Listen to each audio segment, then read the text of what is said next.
now more than ever, the scientific community is working together. So we have there are people working on building up the geochemical toolkit.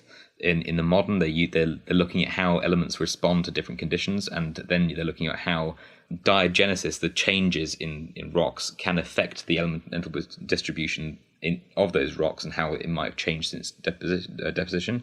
We also have paleobiologists and paleoecosystem modelers and classical structural geologists, and there are lots of people coming together to work on this stuff, from geophysics to geochemistry to paleobiology. And everyone is working together to look at this, and there are literally thousands of people out there doing lots of in-depth research to try and hone in and give a higher resolution picture of what was going on in different periods of time throughout Earth history.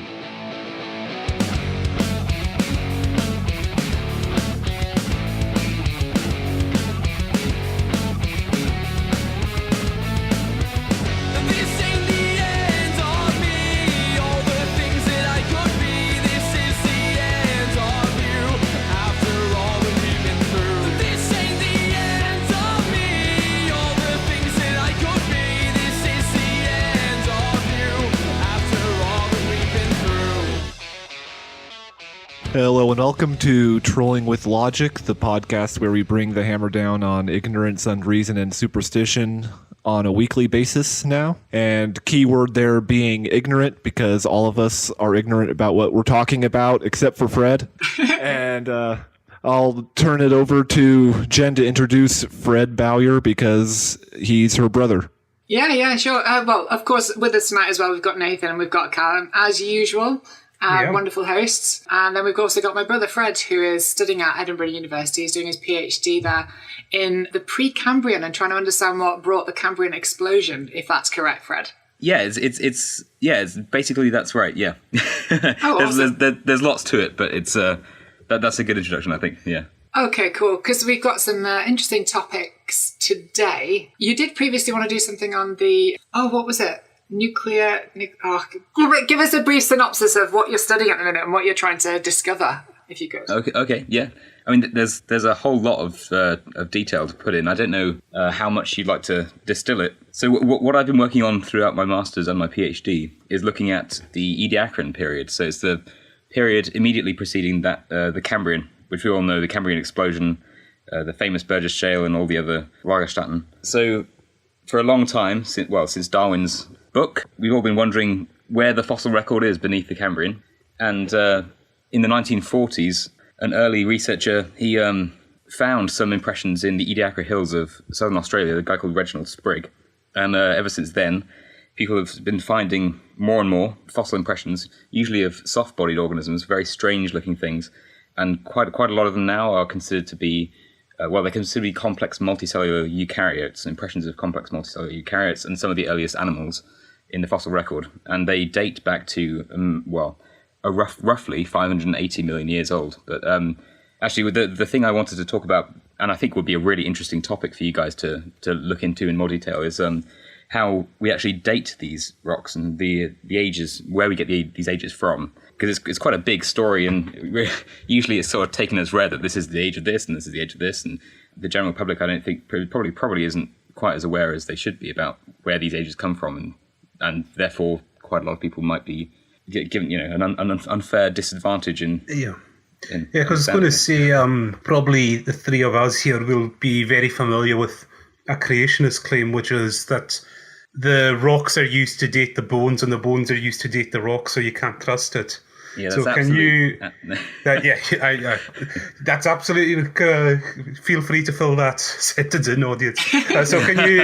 So can you give us a response to that? Apart from it's absolutely wonderful thinking. Bollocks. I can give a response. So I haven't done much work on this, but I have done some, and I mean that argument is actually false. So you do get carbon dates from bones. That's absolutely true, and it's through carbon isotopes and radiocarbon dating. But actually, the fossil record in its entirety usually is based on relative ages of fossil assemblages and also absolute ages given by radiometric dating of uranium to lead in zircons. And zircons are these little crystals that form in the magma chambers, and they can get recycled because they're incredibly resistant. So the youngest ages that you have from an ash bed, usually an airfall tuff, an ash bed in the fossil record, which is now silicified, has been transformed into chert, essentially. You can get these zircons out and they're still intact. You pick one that has basically as little as possible zonation in it, which indicates that it's one of the youngest ones there, because zones in these crystals grow consecutively on top of each other in concentric zonation. So you'd pick one that hasn't got any zonation, and then it's incredibly expensive and incredibly meticulous procedure to retrieve these uranium-lead ages from these zircon crystals, and they are absolute ages. So they're the minimum age of that airfall tuff. So putting all of these together, there's countless ages now, and the technique has been refined, and it's still being refined today. But the kind of resolution we have now, so the dates that we have in the Ediacaran, there are many, are on a precision of, now we're getting to a precision of sort of plus or minus 0.2 million years. So that sounds like a lot, but actually in relation to, it's very impressive. So I was lucky enough recently to go to a conference, and one of the talks in the conference was on 5 or 6 airfall tuff deposits, all in 170 meters of stratigraphy, which is nothing in the geological timeline. And these 5 beds were resolvable between each other, and they did not overlap. I mean, that's the kind of precision we're getting right now. And talking about these ridiculously ancient ages, there's not really much that could convince me otherwise. I think we're pretty good at telling roughly the ages of things now, actually. What the fossils are is another story entirely, because there are lots of good guesses, but actually good guesses is really all we can do, because there's only so much you can get from morphology. This touches on another conspiracy theory, etc., that creationists run, which is that there are no fossils beneath the 500 million old fossils. The Cambrian explosion is it, and beneath that there is nothing. There was just sludge. There's no fossils. There's no organisms at all. And one of the things that they constantly claim, which a lot of our listeners will probably be very familiar with, is this idea that it was all laid down by a flood. Everything was laid down at the same time in a very thin layer, and that's the only way you can explain the Cambrian explosion, because it all was laid down at once. When you look at things that happened around the time of the Cambrian explosion, how many different layers are you actually talking about at that particular point? So there are lots of different ways to see this. I'm wondering where best to start. So the one thing that we should say straight up here is that a lot of the fossils, most of them, below the Cambrian explosion in the fossil record, are soft-bodied organisms. And in order to preserve something soft-bodied for such a long time, you need exceptional preservation style, and that's the fact. You need that exceptional mode of preservation to preserve something that's soft-bodied, and you'll see it today, and you'll see it back there. So the Cambrian explosion is actually, it looks like it's probably a product of organisms acquiring skeletons. Skeletons are, in fact, a lot easier to preserve. They're hard, they last a lot longer, they don't degrade as quickly, and there are a lot of them. But the thing is, there's also evidence for the evolution of skeletons before the Cambrian. Up until about 10 million or even 20 million years before the Cambrian, we had the first small shelly fossils and the first reef-building organisms. So they're things called Cloudina and Namacalathus, and these are little things that we've been working on. Yeah, it's not like the creationists say it's when life suddenly formed. It's when the life got skeletons, basically. No, okay, yeah, I have a... Right, so we should go through the history of what we know from the fossil record, I think, just briefly. So the earliest single-celled organisms we see, not only in the fossil record, but also in the record we have from geochemistry of the sediments that deposited at the time. So they're the earliest single-celled organisms that formed microbial mounds, such as stromatolites. They are found. These things are very tentative, but the interpretation of these fossils we have are stromatolites from about 3 billion years old, slightly more perhaps. And we also have molecular clock dating, and that's such something that you sent me a paper on there, which is interesting. But so molecular clock dating is contentious, but actually it is fairly robust. The problem with it is that they can't actually cut down the error bars very much, because the morphological aspect of these fossils that we have in the Precambrian, we just don't know what they were, and they're not constrained enough because we haven't got that many well-preserved examples or not in life position examples, not showing any, or not many showing a pattern of their actual in life position ecology, except for there are certain cases where we do have that. But the thing is, the molecular clock bases its assumptions on a whole load of different things in the fossil record, alongside DNA, estimation of divergent times in the fossil record. So when you say in life position morphology, are you just talking about the expected path of an organism from the point it's sort of, well, its journey through evolution, as it were, where it gains and loses traits? Is that what you're talking about? No, I'm talking about physically in life position. So something you can tell about ecosystem structuring. You need these things to be in situ. You need to find them in the fossil record as they would have been in life position. And quite a lot of the time, these things have been transported and redeposited. But so it's on location, the location where it actually was when it died, when it got fossilized. Okay. Yeah. So that's to do with ecosystem structure, but like also for the molecular clock data, you need a good estimate of where these things sit in the evolutionary lineage and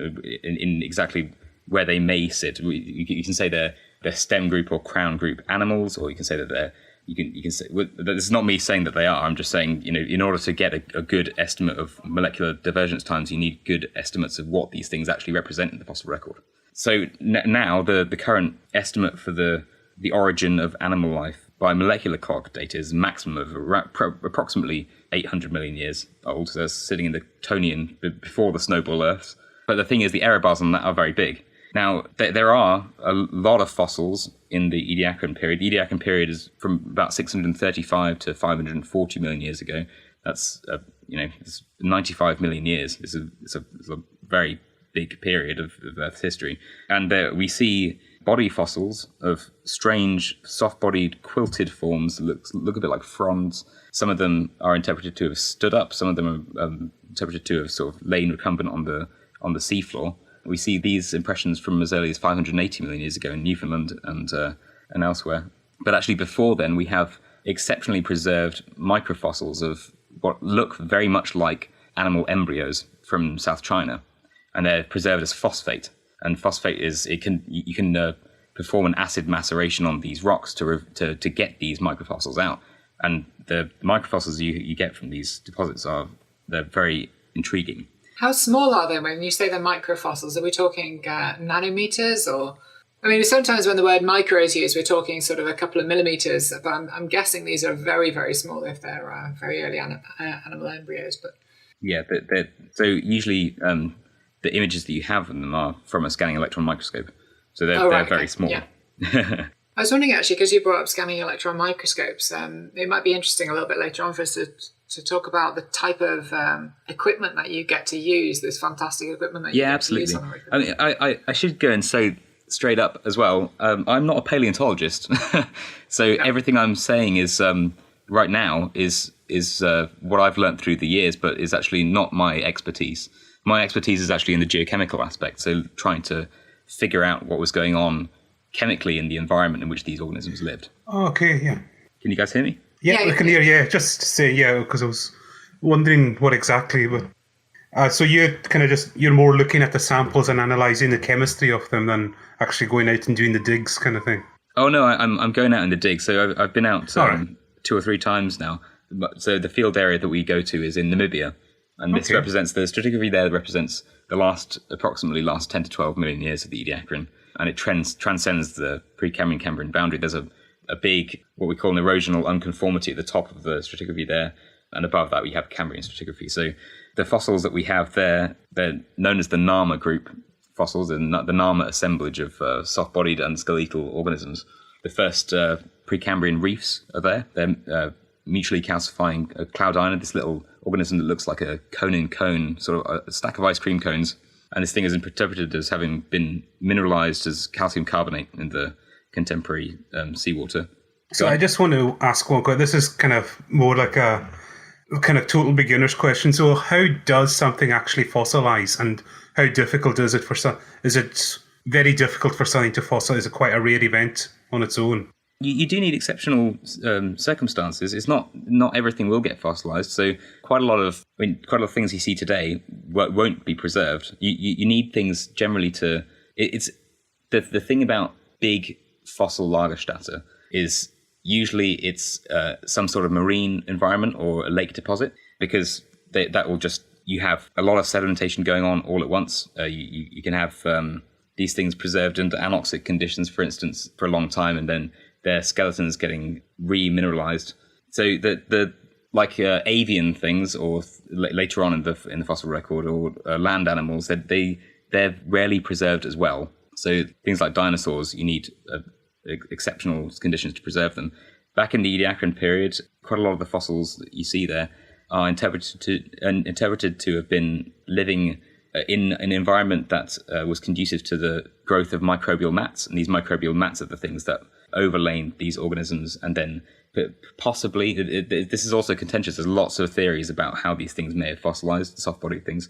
Possibly they had a veneer of iron sulfide that retained their external structure as a sort of cast and mold. Or there's another theory that claims that the oceans at that time were very, very different chemistry. And there's actually a lot of supporting evidence for very different chemistry of the oceans. But one theory of a particular type of fossil preservation is one in which the oceans were rich in silica, and these organisms, these forms, were preserved as silica, or the silica. Yeah, the silica-rich oceans precipitated the silica in the voids left behind after the fossil decayed. But for something that's shelly, something like a coral or these early skeletal carbonate reefs, they would have grown with calcium carbonate around them, sort of like in these cone and cone structures.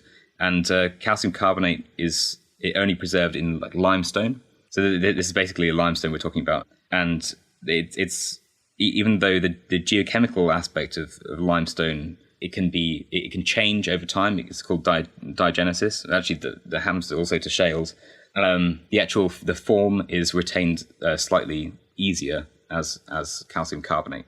So the fact that we see the first skeletal organisms in the Ediacaran period is good evidence to suggest that is the first fossil appearance is roughly coincident with their actual evolution of the first skeletal organisms that actually evolved to utilize the supersaturation of calcium carbonate in the seawater at that time.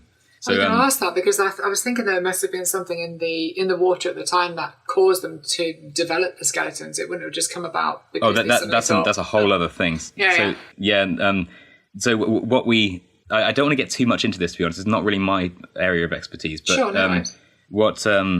There are lots of theories right now as to why skeletons formed at this time. The evidence suggests that the calcium carbonate were supersaturated in the oceans throughout a vast amount of time, and they have been throughout the entire Phanerozoic since the Precambrian boundary and before then. So it's not a change in the calcium and carbonate supersaturation of the oceans that caused skeletonization. One of the theories now may be that these the earlier skeletons were passive skeletons, so it's not active biological mediation that caused these skeletons to form. In previous theories, have been that a rise in predation may have precipitated the evolution of skeletons, and to an extent, that's probably that's a good theory, I think, still, because skeletons, there are lots of reasons to acquire a skeleton. One of them is for protection. One of them is for structural stability above the seafloor and retaining this rigid framework. Another one later on is to be a sort of a structural component for the adherence of muscular attachment, for things to move faster, that sort of thing. This is a big debated topic as to why skeletons may have formed, and when they did, whether that caused a sort of ecological arms race between predators and skeletons. So interesting. But not like Jason and the Argonaut skeletons. No, I wish. That would be brilliant. So if I'm understanding some aspects of this research correctly, there's discrepancy or discontinuity. I'm not sure what the right word to use would be, but something along those lines, as far as what the fuel for the fire, so to speak, of the Cambrian explosion was. Specifically, discrepancy between the molecular data and the fossil data. What are some of those discrepancies, if there are any? So, okay, the molecular clock suggests that the earliest animals evolved about 800 million years ago, and this is based on a lot of things that I am not fully versed in, But actually, as far as that goes with the fossil record and also with the biomarker record, which is another thing that we can, it's another sort of another fossil record, essentially. It fits quite well. I mean, it's earlier than we see fossils, but the thing is, the first fossil appearance is never going to be the first appearance of that organism on the planet because of the exceptional conditions that are required for preservation. So the molecular clock places the origin of crown group animals at about 800 million years max. The biomarker record places what we think were probably the representatives of the first sponges, which are incredibly basal organisms. They're thought of today as one of the most basal modern animals, morphologically. At the biomarker record, we have evidence for sponge biomarkers, something called is a fossil sterol called 24 isopropyl cholesterol. The first that's widely accepted, the first sponge biomarker is, I think it's about 720 million years ago, so that's in the Cryogenian. And then after that, we have the first phosphatizing microorganisms, the first things that are putative animals that look a bit like something called a conulariid, like it's a cnidarian, it's a bit like a jellyfish, basically. And then we have the earliest classic Ediacarabota 580 million years ago. So the oldest body fossils, the soft-bodied organisms we have, the oldest ones that may represent possibly animals, are actually from South China, and they're known as the Lantian biota. There's only a few which have been suggested to be possible animals. Everything else there is suggested to probably be an algal or complex multicellular eukaryotes. So as a timeline, it's neatening itself out, and there's so much work being done on the Ediacaran period and the early Cambrian.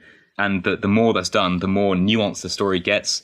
But also, I mean, nuance is realism. It's very difficult to have a very easy linear framework for time. And that's something that if we're going to go into the idea of creationism, this is something that I just find kind of ridiculous, to be honest. That actually goes on to another question, actually, when you're talking about the Ediacaran period.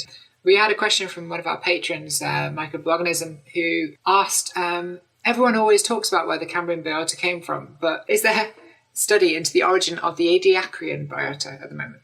The origin how? How do you mean? The origin of where the first ones are? Or as in what happened before the Ediacaran biota have been seen in the fossil record?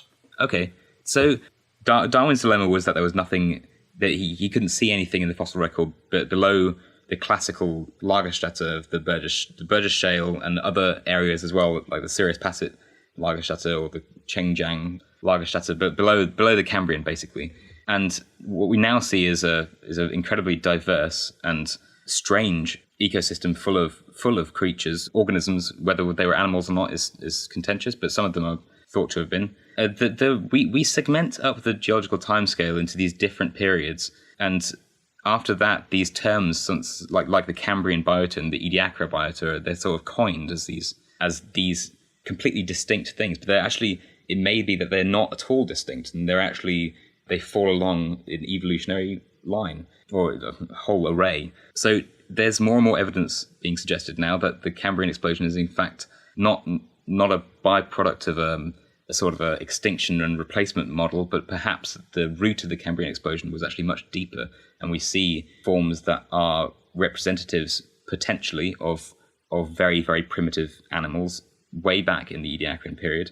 So the thing is, the problem is that we don't fully understand what these organisms may have been, and if they do fall along and Darwin's proposed, a tree of life and evolution, then what's not to say that the forms before the Ediacaran perhaps were much, much smaller or much, much more primitive? There are fossils before the Ediacaran period. There are lots of what look like algal fossils. There are loads of stromatolites throughout the Proterozoic and older.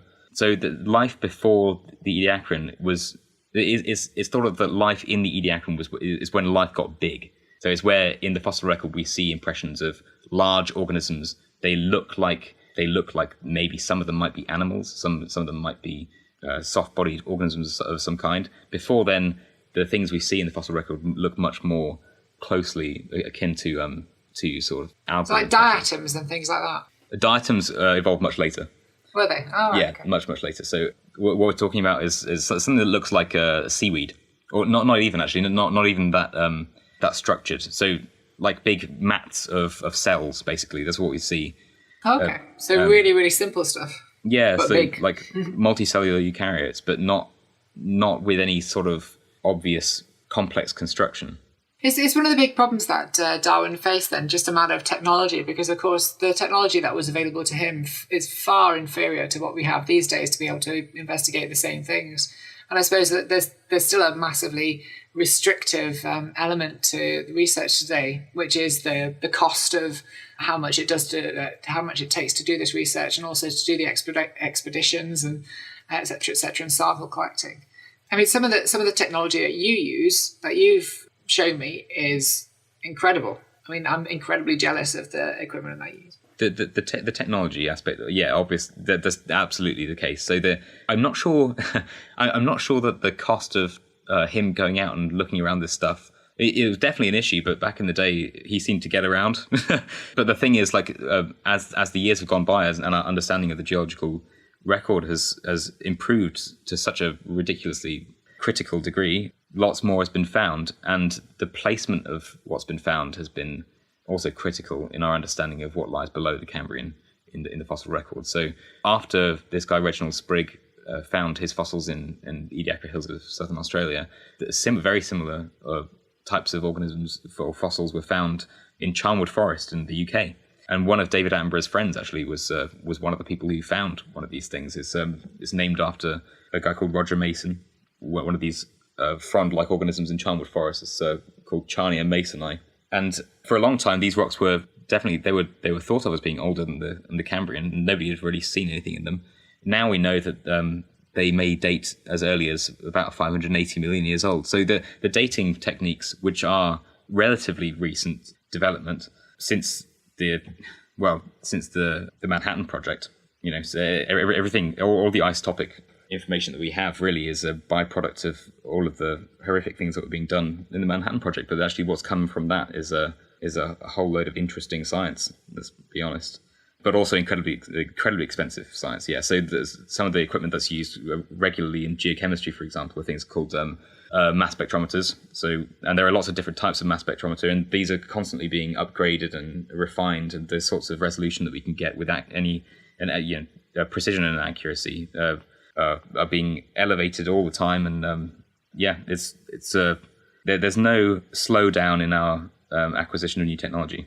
It's incredibly exciting, actually, to be in science at the moment, and I think it will be for the rest of the human existence. Actually, I think it's going to be very exciting. With all these novel and new territory coming in with the research into the Ediacaran and layers below that, a relatively new territory for researchers, is some of this new stuff and strange new things going on there. Is some of that discovery and research driving a bit of, I don't know if paradigm change would be an appropriate word, but this shift that is going on in some research circles from considering oxygen as the main driver of animal evolution to something positing a low oxygen origin? Thanks for that question, Nathan. That's a lot more down my street.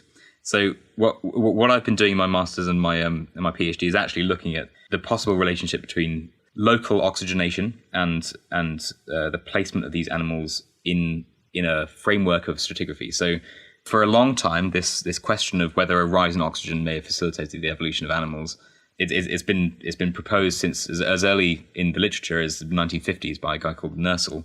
And since then, people have for a long time, actually, it was sort of taken as read that that's probably what drove this evolution of animal life in the Cambrian or in the late Precambrian.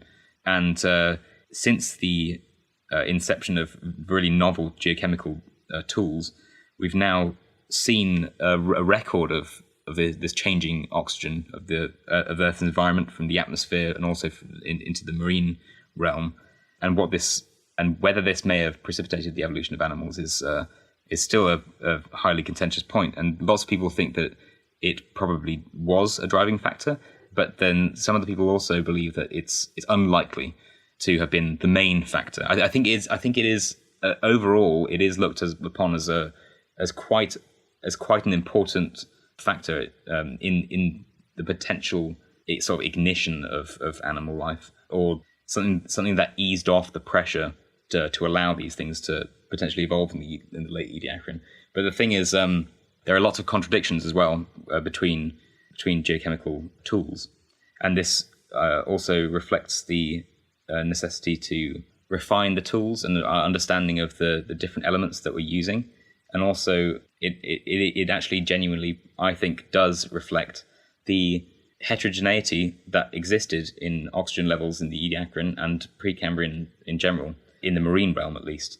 Because what you have today in the modern oceans, oceanography today, looking at marine environments that are subjected to incredibly low oxygen conditions, we have very small organisms with very thin body plans, and usually they're not skeletal.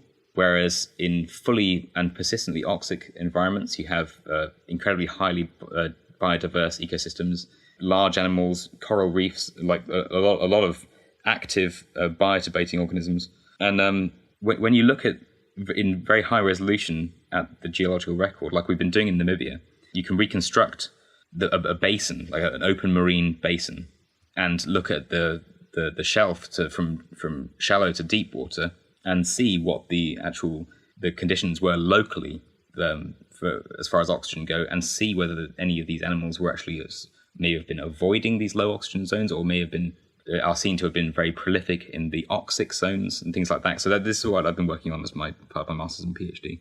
Are you able to do any kind of experimentation with modern day, I don't suppose they'd be equivalents, but modern day sort of animals that fit the same structures or similar structures to what existed back then? Are you able to do any experimentation with those on the different oxygen levels or chemical makeups of the environment at all? Yeah, so that's not something I'm doing at the moment, actually, but that is definitely a thriving area of research.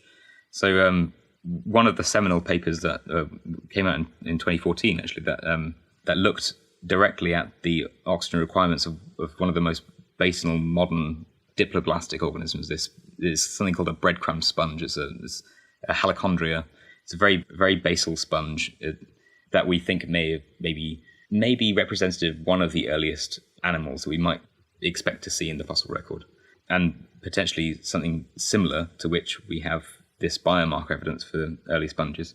So this paper looked at the oxygen requirements of this sponge, and it the researchers there they think that it's clear that this sponge needs only about 0.5 to 4% present atmospheric levels of oxygen. It's a sort of number that people have been trying to replicate there are lots of isotopic techniques that pinpoint or try and pinpoint the actual absolute concentration of oxygen in the atmosphere in the Ediacaran period and before. Some of them use things like the isotopes of chromium.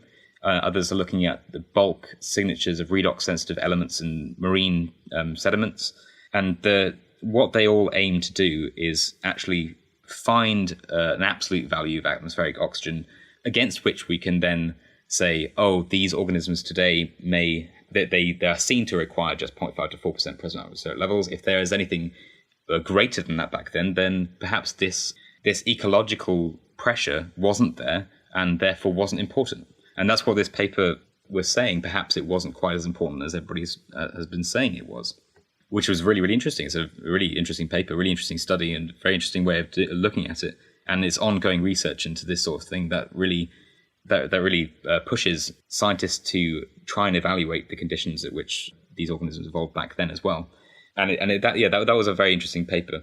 Something that I think needs to be taken into account like I'm always saying is the heterogeneity that existed back then and exists now. So some environments will have persistent, or what looks like persistent and stable oxygen or oxygenation of the marine environment. Others will not. So others have what looks like persistently anoxic conditions with free ions called ferruginous conditions right up into the Cambrian, which looks like if oxygen was in fact a key driver of evolution, then the pressure was still on well into the Cambrian. And this is, but the thing is, each individual area that we look at seems to show a unique redox trajectory. So what needs to be done is look at how the fluctuations redox in the local areas are seen to coincide with the actual organisms that we see there, and how the ecosystem structure also is seen to change potentially alongside oxygen, but potentially also alongside a whole load of different things like nutrient availability and the types of substrate that these things were inhabiting. So it's a really difficult question. In layman's terms, how does one, because I suppose a question that might be on a lot of people's minds is, how do you tell what the environment was that long ago? And of course, a lot of people have heard the Miller-Urey experiment in relation to the origin of life, in terms of trying to figure out how the origin of life came about, how life evolved from non-life initially. The Miller-Urey experiment tries to say that there were these certain conditions that happened around that particular time, and then you managed to get abiogenesis from that. And of course, there's a lot of ability for us to look in the recent past at the atmosphere through ice cores and that sort of stuff. But of course, ice cores aren't really as useful, are they, if we're looking at 500, 600, 700 million years ago? It would be so interesting if we had ice cores from the Cryogenian period. It would be amazing, wouldn't it? But unfortunately, I'm afraid an ice age has never lasted that long. I would stake my entire life's wages that we're never going to find one like So how do we go about trying to figure out what the atmosphere was back then? I mean, in as layman's terms as possible, how do we figure that out? So the atmosphere has been a key sphere of research initially, but actually what we're looking at now is trying to reconstruct the oceans, because that's where the life evolved, rather than the atmosphere. Because today you have, if you have an atmosphere that has, say, 10% of what we have currently in the atmosphere of oxygen, that will sufficiently, in the oceans, the surface ocean will be enriched in oxygen at that level or slightly below, through surface turbulence of the waves on the top of the ocean. You also have downwelling in some areas, some cold areas, dense surface waters will downwell, and that oxygen, the dissolved oxygen, will be drawn down into the lower regions of the ocean. In other areas, you have highly productive continental margins. You have a lot of nutrients, and the oxidation of the organic matter that's formed in these nutrient-rich surface waters drives the underlying waters to become anoxic. And in these areas, in the central, southern, eastern equatorial Pacific, for instance, and also off the coast of Walvis Bay in Namibia, you have these oxygen minimum zones. Now, in the pre-Cambrian, where atmospheric oxygen is seen to have been a lot less, these oxygen minimum zones may have been exacerbated and grown. They would have been more static, maybe, or the classical interpretation is one of global ocean that has deep waters that are anoxic and surface waters that are oxic, and that's like a box model interpretation of what it might have been like. And the way we're still talking like salty oceans like we have today, or you mentioned previously there was like free calcium in the water and free iron. There's always free calcium in the water. That's the only reason we really that's one of the key constituents of modern coral reefs, and they take in the calcium and carbonate from the ocean. Okay, so it's a similar kind of ocean environment in a lot of ways to what we've got today, would you think? I think it was very different, but probably not. So it would have been very different. In an anoxic ocean, you have liberated free forms of. Okay, I should sort of go back a bit. So in an anoxic ocean, for instance, you would have free iron, because iron in its reduced form is soluble. And there are lots of other elements also that have a similar redox chemistries that under anoxic conditions or oxic conditions, they become soluble or they become immobile. So iron oxide, rust, is insoluble, so it will deposit, it will flocculate out of the water column, it will be deposited as hematite or ferrihydrite lepidocrosite. Under anoxic conditions, iron becomes soluble, and there's ferrous iron, and this is what we see in the Precambrian ocean. So it's a quite a clear indication that the oceans were rich in dissolved iron. That's actually what I've been looking at. So the way that we interpret the local water column is looking at marine sediments, and these marine sediments, we need to dissolve them down in a whole host of really nasty acids. So we use hydrofluoric acid, perchloric acid, nitric and hydrochloric acid, and we subject it to very hot acid dissolution, and then we can get the total concentration of elements in the bulk rock sample that's now in solution. So that's how we look at the actual elemental composition of these rocks. You dissolve rocks with acid. We dissolve them down. So what we need to do first of all, it's a very complicated procedure. Also, because these rocks have been sitting there for a very, very long time, and who's to say that the elemental composition has not changed? So what we need to do is get rid of all of the weathering surfaces until we have a raw piece of rock, just a cleaned, very pristine raw piece of rock without any weathered surfaces at all. And even then, if it's we're talking about very fine-grained mudstones, so things that once they were deposited, there was very little porosity in there for later fluids to pass through and change the chemistry of the elements that were inside them. So what I've been doing is something that was developed, the procedure that was developed in the early 2000s, 2005, I think, by two professors. One of them is currently at Leeds University, called Simon Poulton, and the other one works in Denmark, Don Camfield. And they developed a procedure known as ion speciation, which is where you literally dissolve down this rock. It's been calibrated on marine shales. You dissolve it down with different acids to leach out different species of iron. So you have iron that are bound as carbonates. So things called this mineral called siderite, for instance.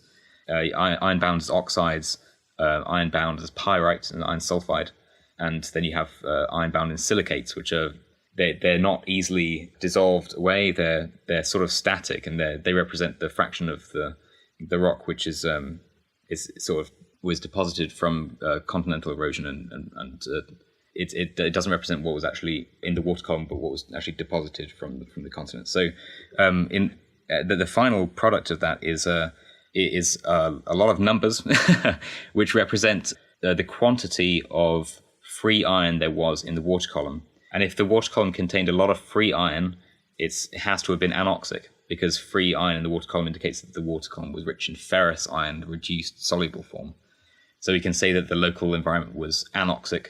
And if it's it's not just that, but it's free. It has to be free iron that is deemed highly reactive to biological and abiological reduction. And it's actually a really difficult thing to describe on here. But what we've been doing is use that proxy alongside a few other proxies to try and hone down in the highest resolution possible exactly what the structuring of the water column was. In the modern, you have oxic waters in the surface, and then it goes down into thin layers which are typified by iron and manganese reduction, and then you have an underlying zone that may be, in extreme cases, full of hydrogen sulfide. So that's the most reduced sort of area you're getting where organic matter is remineralized. And that's the sort of thing we want to build up in relation to where the fossils are. Do we have any idea what this would have looked like, this environment? I know it's a very kind of superficial way to view it, but I've always been quite interested in understanding what it would look like. From a photographer's point of view, it's always fascinating to try and understand the way the structures would have stood and the way the water would have looked and that kind of thing. Do we have any idea about that? So, I mean, what you'd need to do is go to a modern oxygen minimum zone. You might get some indication of potentially what it would be like there. So for a long time, it was thought that, I mean, it would probably be a murky, sort of, probably quite a grim environment, to be honest. Would it have been red with all the iron floating around, or is that like rusty looking? To be honest, I don't actually know. But I don't think it would not that much, because iron formations that you find in the Precambrian, really, really high concentration of iron, they were laid down a lot longer ago than this, and that is when it is inferred that the surface waters became high enough in oxygen for all of this stuff to just dump out of the water column. So that's when, right back when the iron formations were deposited, that's when the water, I mean, maybe it was red. Maybe it was very, very red from all this iron. I mean, certainly the rocks are incredibly red, and they're rich in hematite, and they're quite substantially very thick. So, to be honest, I don't actually. That's a good question. I don't actually know what they would have looked like. As far as the communities, construction of the organism communities that you have there, some of them are very, very deep water communities. Some of them they would have been below the photic zone, so it would have been very, very dark. And others are actually quite shallow, so above fair weather wave base, we say. So it's where waves still influence the ripple formation on the floor of the seabed. So they would probably have been quite a bit brighter, but they'd probably be similar to a very productive sort of lagoonal environment. So maybe quite murky, but I don't know about red. It would make for a good Hollywood film, though. It would, although maybe lacking in storyline. Finding it'd the short term. It'd be like finding pre-Nemo, perhaps. It would be a much more difficult Finding Nemo, I think. Yeah. It's like losing Finding Nemo in the fossil record. So, I mean, can you describe a day in the life of, what was your title again? Because I keep forgetting. Is it a geochemist or? Sort of a proto-geochemist. So Proto-geochemist. Yeah, I'd say so.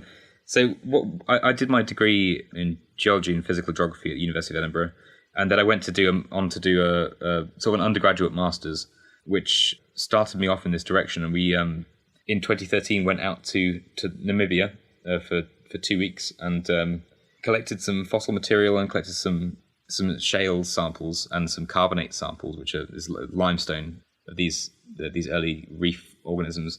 And after that, I took them back. I prepared them and trimmed off the weathered surfaces and prepared them by crushing them down in what's called a tungsten carbide mill to very, very fine powder grade that can then be dissolved down. And once we'd done all of the dissolutions and used all the fancy kit to get all the actual concentration of iron of each of the different solutions, we published it, and that got into something called Cambrian research. So there's lots of different scientific journals. That one is one of the sort of one of the ones that you can have more. You can actually put a lot more detail into and not have to cut it down too much. But it's also as a consequence, it's not quite as easy to digest maybe as a sort of Nature or Science article. Definitely not for the general public, I would think, because a lot of the things that you've spoken about today, for example, are very sort of highly technical subjects that I think a lot of it's flown over my head. I think I've got bits and pieces of it. It's I don't know about how you guys feel. It's difficult to hone in on the important stuff and still have the resolution that you want to retain. So I the thing is, it is difficult for a member of the general public to read these long-winded articles that are written in this way. I think mainly because it's difficult to keep up with the research. Even for somebody who's working full-time in that field, it's difficult to keep up with the research. So, but again, some of these articles are open source and they are actually freely available to read by anybody. So the information is there. But yeah, it is difficult to keep up with all the lingo. Another question that we got from a listener, which is I think entirely irrelevant, but I'll ask anyway. I've asked, was there big squiddy things that could swallow a human whole? No, unfortunately not. No, not as far as we know. I mean, if we found one, that would be a monumental discovery. Especially if it had a human inside it and it was fossilized. I mean that. I don't know what to say to that. Yeah, but just a general question. See all the Precambrian life forms, were they all basically quite small in size? Not really. So the largest of them, I think, was between 1 meter or 2 in size, in length. So they can get quite big.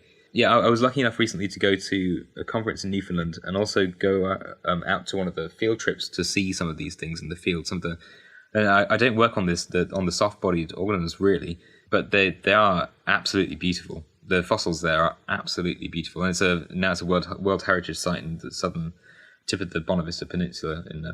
It's also Bonavista, but it's a place called Mistaken Point down in the southeastern Avalon Peninsula of Newfoundland.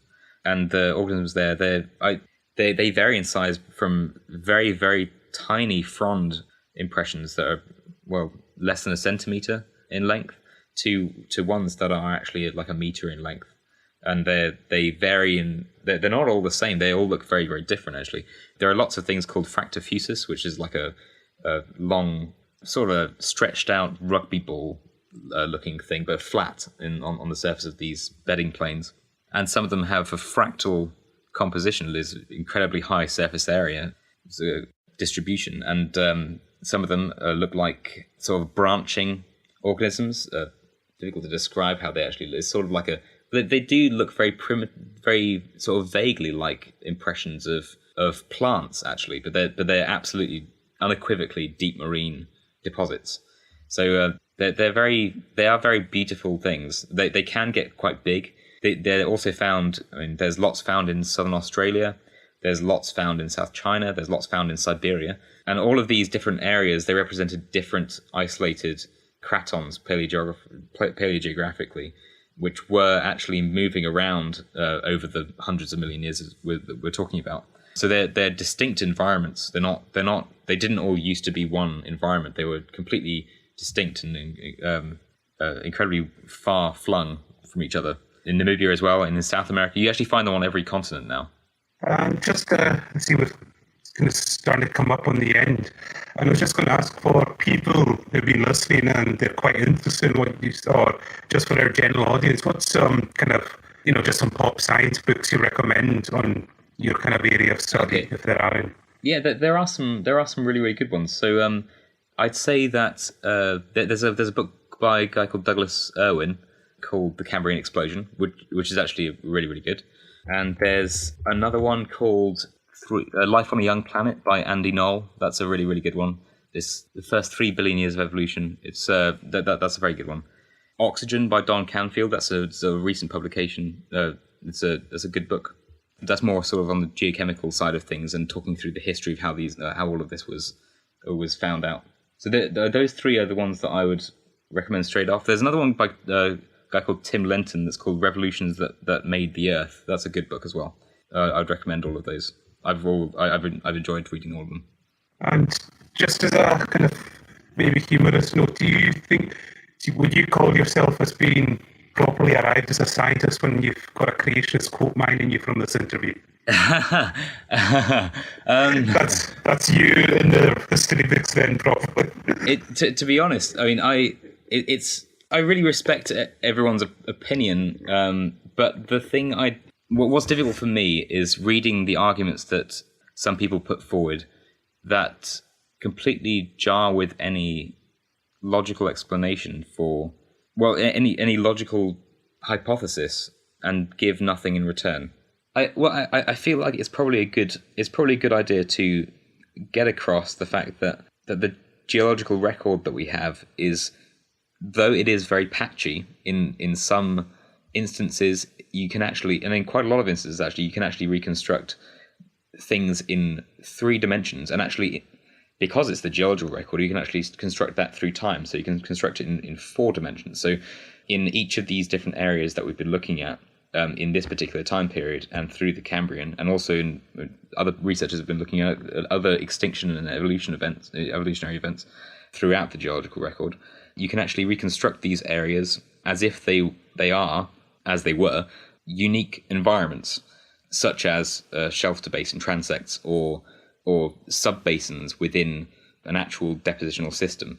And looking up the rock in these areas, you can see the chemical signatures that will alter through time and build up an actual really nuanced and intricate story about what was going on here. A story, I say, but a story backed up by a lot of chemical evidence, a lot of fossil evidence, and a whole host of things. So it's a really interesting, nuanced story, heterogeneous. So I think that's worth emphasizing. And also another thing worth emphasising that we were just discussing beforehand is how much work actually goes into all the various fields of study that lead to the knowledge that we've gained through science, through the scientific method.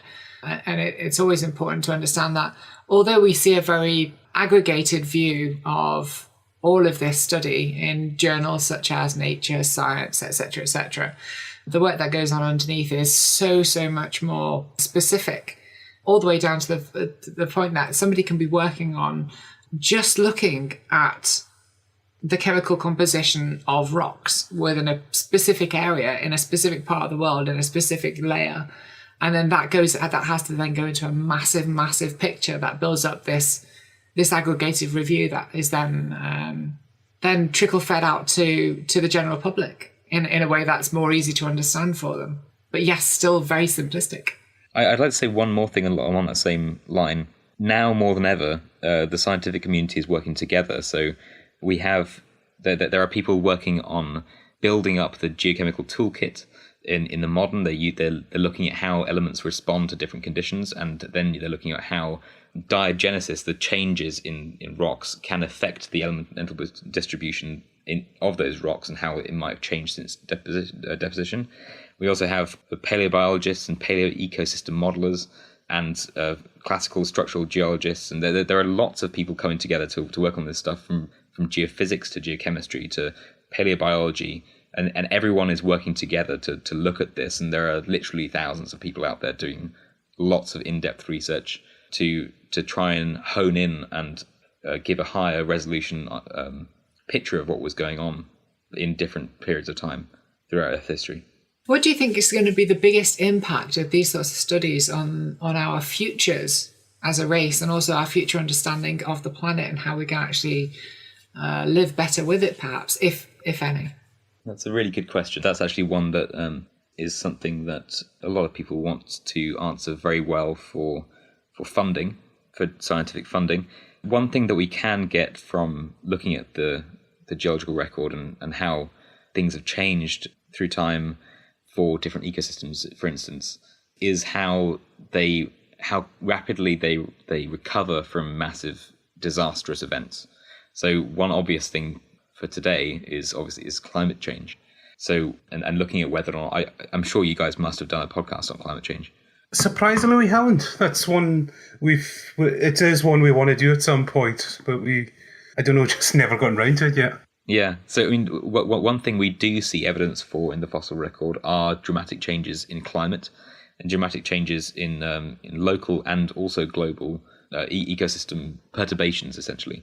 And we can.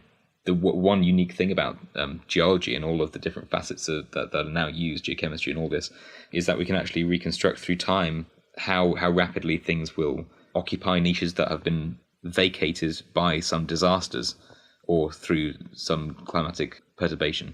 So it is incredibly relevant to how we treat the planet and what we can expect the repercussions to be in the long term. That would be my argument, but as far as one human timescale, one human lifetime, that sort of resolution we cannot capture yet, and it's unlikely we'll ever be able to capture anything on ecological timescales to that degree. It's just because the fossil record and the way that sediments are deposited, for instance, and the way that we can retrieve information from them, it's time averaged. Once they're deposited, they will compress. The deposition itself, if you're taking a bulk rock sample, deposition of that sample, it represents thousands of years, or like 1,000 years maybe, of deposition. So that's something that is being worked on, trying to get higher resolution records on ecological timescales. But that will be, if it comes, that will be the next, I think, really major advancement in this field. So what you're saying is basically that if we wanted to see a resolution even to 100 years, we would probably need a time machine, and we need to go back and have a look at it that way. Probably. At the moment, I mean, I don't know. I would say building a time machine is further off than finding finding some sort of tracer that maybe perhaps in a carbonate rock, not in a shale, that might be able to reconstruct that sort of time frame. But the thing is, we're looking at a time so long ago that, I mean, I think that the geochronometers that we have, the uranium lead zircon dating, is incredibly it's amazing. It's the sort of resolution we can get, but even that at the moment is on the scale of tens of thousands of years of resolution. So 100 years is at the moment is way beyond our grasp so far. But that's just something we have to deal with, and what we can do is build up pictures of how things have changed over, say, 1,000-year timescales, and that's actually it's quite substantial, and it's quite meaningful when you put it all together. It's not a completely meaningless load of rubbish. Yeah, cool. Well, I think we're going to wrap up On that note, thank you, Fred, for taking time out of your day to join us and enlighten us to the best of your ability on this topic. You're welcome. Thank you for having me on. It's been a pleasure. Thank you, everyone, for listening, and have a nice day. Yeah, thanks all. Bye.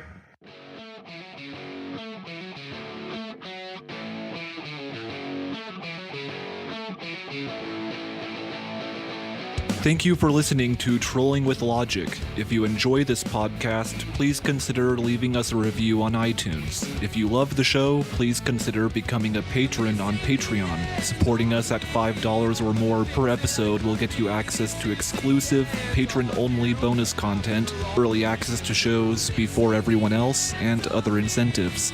We are an amateur production, but with your patronage, we can help improve our audio quality and cover the costs for doing the show. We are grateful for anything you can pledge to the show. Go to www.patreon.com/trollingwithlogic to sign up if you are so inclined. We want to thank our 3 patrons who currently have chosen to support us. These patrons are Microbloganism, Josh at the Society for the Advancement of Science, and Avinash Kumar. Thank you very much for your support, which is helping us out. Thanks to you 3, we have now been able to hire a professional audio editor, so now you can all look forward to higher quality audio. If you have any suggestions for topics or guests you would like to hear on this show, let us know on Twitter or on our Facebook page. Thanks again for listening.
Now more than ever, the scientific community is working together. So we have there are people working on building up the geochemical toolkit. In the modern, they're looking at how elements respond to different conditions, and then they're looking at how diagenesis, the changes in rocks, can affect the elemental distribution of those rocks and how it might have changed since deposition.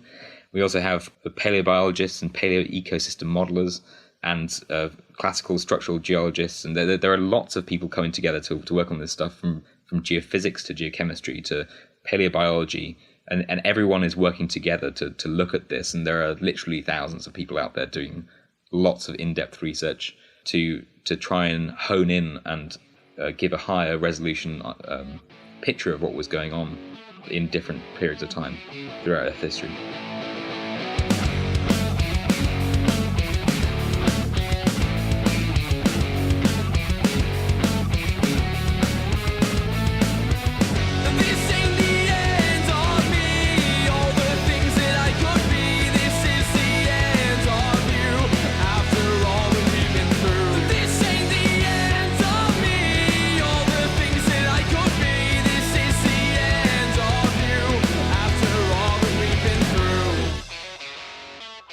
Hello and welcome to Trolling with Logic, the podcast where we bring the hammer down on ignorance, unreason, and superstition on a weekly basis now. And keyword there being ignorant, because all of us are ignorant about what we're talking about, except for Fred. And I'll turn it over to Jen to introduce Fred Bowyer, because he's her brother. Yeah, sure. Well, of course, with us tonight as well, we've got Nathan and we've got Callum, as usual. Wonderful hosts. And then we've also got my brother Fred, who is studying at Edinburgh University. He's doing his PhD there in the pre-Cambrian and trying to understand what... Acquiring skeletons. Skeletons are, in fact, a lot easier to preserve. They're hard, they last a lot longer, they don't degrade as quickly, and there are a lot of them. But the thing is, there's also evidence for the evolution of skeletons before the Cambrian. Up until about 10 million or even 20 million years before the Cambrian, we had the first small shelly fossils and the first reef-building organisms. So they're things called Cloudina and Namacalathus, and these are little things that we've been working on. Yeah, it's not like the creationists say it's when life suddenly formed. It's when the life got skeletons, basically. No, okay, yeah, I have a... Right, so we should go through the history of what we know from the fossil record, I think, just briefly. So the earliest single-celled organisms we see not only in the fossil record, but also in the record we have from geochemistry of the sediments that deposited at the time. So they're the earliest single-celled organisms that formed microbial mounds, such as stromatolites. They are found. These things are very tentative, but the interpretation of these fossils we have are stromatolites from about 3 billion years old, slightly more perhaps, and we also have molecular clock dating, and that's such something that you sent me a paper on there, which is interesting. But so molecular clock dating is contentious, but actually it is fairly robust. The problem with it is that they can't actually cut down the error bars very much, because the morphological aspect of these fossils that we have in the Precambrian, we just don't know what they were, and they're not constrained enough because we haven't got that many well preserved examples. Or not in life position examples, not showing any, or not many showing a pattern of their actual in life position ecology, except for there are certain cases where we do have that. But the thing is, the molecular clock bases its assumptions. Date the bones, and the bones are used to date the rock, so you can't trust it. Yeah, so can you? That's absolutely. Feel free to fill that sentence in, audience. So can you give us a response to that? Apart from it's absolutely wonderful thinking. Bollocks. I can give a response. So I haven't done much work on this, but I have done some, and I mean that argument is actually false. So you do get carbon dates from bones. That's absolutely true, and it's through carbon isotopes and radiocarbon dating. But actually, the fossil record in its entirety usually is based on relative ages of fossil assemblages, and also absolute ages given by radiometric dating of uranium to lead in zircons. And zircons are these little crystals that form in the magma chambers, and they can get recycled because they're incredibly resistant. So the youngest ages that you have from an ash bed, usually an ashfall, like an airfall tuff, an ash bed in the fossil record, which is now silicified, has been transformed into chert, essentially. You can get these zircons out and they're still intact. And you pick one that has basically as little as possible zonation in it, which indicates that it's one of the youngest ones there, because zones in these crystals grow consecutively on top of each other in concentric zonation. So you'd pick one that hasn't got any zonation, and then it's incredibly expensive and incredibly meticulous procedure to retrieve these uranium lead ages from these zircon crystals, and they are absolute ages. So they're they're the minimum age of that airfall tuff. So putting all of these together, there's countless ages now, and the technique has been refined and it's still being refined today. But the kind of resolution we have now, so the dates that we have in the Ediacaran, there are many, are on a precision of, now we're getting to a precision of sort of plus or minus 0.2 million years. So in that's what brought the Cambrian explosion, if that's correct, Fred. Yeah, it's basically that's right. Yeah, Oh, awesome. there's lots to it, but it's that's a good introduction, I think. Yeah. Okay, cool. Because we've got some interesting topics today. You did previously want to do something on the what was it? Give us a brief synopsis of what you're studying at the minute and what you're trying to discover, if you could. Okay, yeah. There's a whole lot of detail to put in. I don't know how much you'd like to distill it. So what I've been working on throughout my master's and my PhD is looking at the Ediacaran period. So it's the period immediately preceding that the Cambrian, which we all know, the Cambrian explosion, the famous Burgess Shale, and all the other Lagerstätten. So for a long time, since Darwin's book, we've all been wondering where the fossil record is beneath the Cambrian. And in the 1940s, an early researcher, he found some impressions in the Ediacara Hills of southern Australia, a guy called Reginald Sprigg. And ever since then, people have been finding more and more fossil impressions, usually of soft-bodied organisms, very strange-looking things. And quite a lot of them now are considered to be, they're considered to be complex multicellular eukaryotes, impressions of complex multicellular eukaryotes, and some of the earliest animals in the fossil record. And they date back to, roughly 580 million years old. But actually, the thing I wanted to talk about, and I think would be a really interesting topic for you guys to look into in more detail, is how we actually date these rocks and the ages, where we get these ages from. Because it's quite a big story, and usually it's sort of taken as read that this is the age of this and this is the age of this. And the general public, I don't think, probably isn't quite as aware as they should be about where these ages come from. And therefore, quite a lot of people might be given, an unfair disadvantage in. Yeah, because I was going to say, probably the three of us here will be very familiar with a creationist claim, which is that the rocks are used to. Sounds like a lot, but actually, in relation to, it's very impressive. So, I was lucky enough recently to go to a conference, and one of the talks in the conference was on 5 or 6 airfall tuff deposits, all in 170 meters of stratigraphy, which is nothing in the geological timeline, and these 5 beds were resolvable between each other, and they did not overlap. That's the kind of precision we're getting right now, and talking about these ridiculously ancient ages, there's not really much that could convince me otherwise. I think we're pretty good at telling roughly the ages of things now, actually. It's what the fossils are is another story entirely, because there are lots of good guesses, but actually good guesses is really all we can do. Because there's only so much you can get from morphology. This touches on another conspiracy theory, etc., that creationists run, which is that there are no fossils beneath the 500 million old fossils. The Cambrian explosion is it, and beneath that there is nothing. There was just sludge. There's no fossils. There's no organisms at all. And one of the things that they constantly claim, which a lot of our listeners will probably be very familiar with, is this idea that it was all laid down by a flood. Everything was laid down at the same time in a very thin layer, and that's the only way you can explain the Cambrian explosion, because it all was laid down at once. When you look at things that happened around the time of the Cambrian explosion, how many different layers are you actually talking about at that particular point? So there are lots of different ways to see this. I'm wondering where best to start. So the one thing that we should say straight up here is that a lot of the fossils, most of them, below the Cambrian explosion in the fossil record, are soft-bodied organisms. And in order to preserve something soft-bodied for such a long time, you need exceptional preservation style, and that's the fact. You need that exceptional mode of preservation to preserve something that's soft-bodied, and you'll see it today, and you'll see it back there. So the Cambrian explosion is actually it looks like it's probably a product of organisms